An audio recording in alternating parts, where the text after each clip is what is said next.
اعوذ باللہ من الشیطان الرجیم بسم اللہ الرحمن الرحیم وكأي من نبي قاتل معه ربيون كثير فما وهنوا لما أصابهم في سبيل الله وما ضعفوا وما استكانوا والله يحب الصابرين۔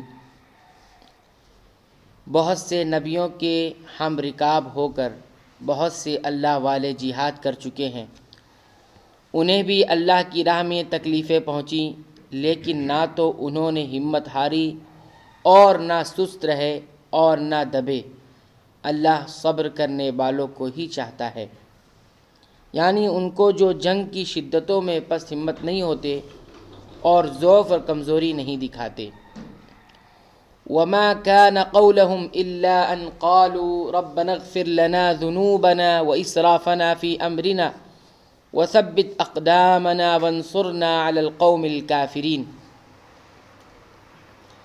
وہ یہی کہتے رہے کہ اے پروردگار، ہمارے گناہوں کو بخش دے اور ہم سے ہمارے کاموں میں جو بے جا زیادتی ہوئی ہے اسے بھی معاف فرما، اور ہمیں ثابت قدمی عطا فرما، اور ہمیں کافروں کی قوم پر مدد دے۔ فآتاہم اللہ ثواب الدنیا وحسن ثواب الآخرہ فآتاہم اللہ ثواب الدنیا وحسن ثواب الآخرہ واللہ یحب المحسنین۔ اللہ تعالیٰ نے انہیں دنیا کا ثواب بھی دیا اور آخرت کے ثواب کی خوبی بھی عطا فرمائی، اور اللہ نیک لوگوں سے محبت کرتا ہے۔ یا ایہا الذین آمنوا ان تطیعوا الذین کفروا یردوکم علی اعقابکم فتنقلبوا خاسرین۔ اے ایمان والو، اگر تم کافروں کی باتیں مانو گے تو وہ تمہیں تمہاری ایڑیوں کے بل پلٹا دیں گے، یعنی تمہیں مرتد بنا دیں گے، پھر تم نامراد ہو جاؤ گے۔ بل اللہ مولاکم وہو خیر الناصرین، بلکہ اللہ تمہارا مولا ہے اور وہی بہترین مددگار ہے۔ یہ مضمون بھی پہلے بھی گزر چکا ہے، یہاں پھر دہرایا جا رہا ہے، کیونکہ احد کی شکست سے فائدہ اٹھاتے ہوئے بعض کفار یا منافقین مسلمانوں کو یہ مشورہ دے رہے تھے کہ تم اپنے آبائی دین کی طرف لوٹ آؤ۔ ایسے میں مسلمانوں کو کہا گیا کہ کافروں کی اطاعت ہلاکت و خسران کا باعث ہے، کامیابی اللہ کی اطاعت میں ہی ہے اور اس سے بہتر کوئی مددگار نہیں۔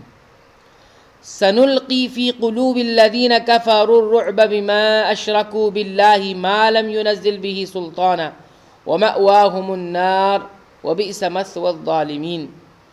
ہم عن قریب کافروں کے دلوں میں رعب ڈال دیں گے، اس وجہ سے کہ یہ اللہ کے ساتھ ان چیزوں کو شریک کرتے ہیں جس کی کوئی دلیل اللہ نے نہیں اتاری۔ ان کا ٹھکانہ جہنم ہے اور ان ظالموں کی بری جگہ ہے۔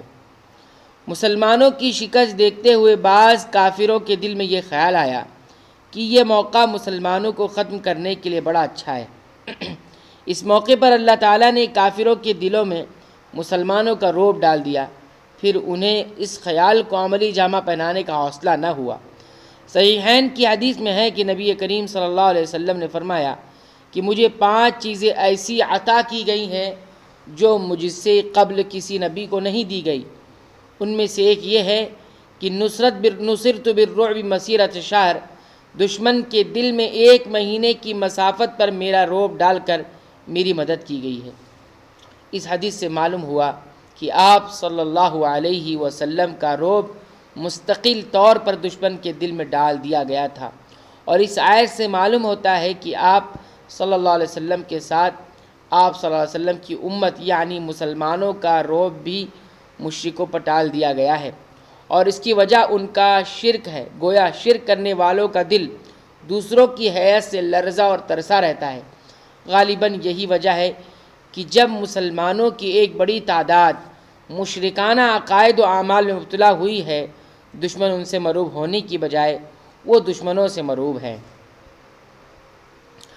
وَلَقَدْ صَدَقَكُمُ اللَّهُ وَعْدَهُ إِذْ تَحُسُّونَهُم بِإِذْنِهِ حَتَّى إِذَا فَشِلْتُمْ وَتَنَازَعْتُمْ فِي الْأَمْرِ وَعَصَيْتُم مِّن بَعْدِ مَا أَرَاكُم مَّا تُحِبُّونَ منکم من یرید الدنیا ومنکم من یرید الآخرہ ثم صرفکم عنہم لیبتلیکم وَلَقَدْ عَفَا عَنْكُمْ وَاللَّهُ ذُو فَضْلٍ عَلَى الْمُؤْمِنِينَ۔ اللہ تعالیٰ نے تم سے اپنا وعدہ سچا کر دکھایا جب کہ تم اس کے حکم سے انہیں کاٹ رہے تھے یہاں تک کہ جب تم نے پس ہمتی اختیار کی اور کام میں جھگڑنے لگے اور نافرمانی کی، اس کے بعد کی اس نے تمہاری چاہت کی چیز تمہیں دکھا دی۔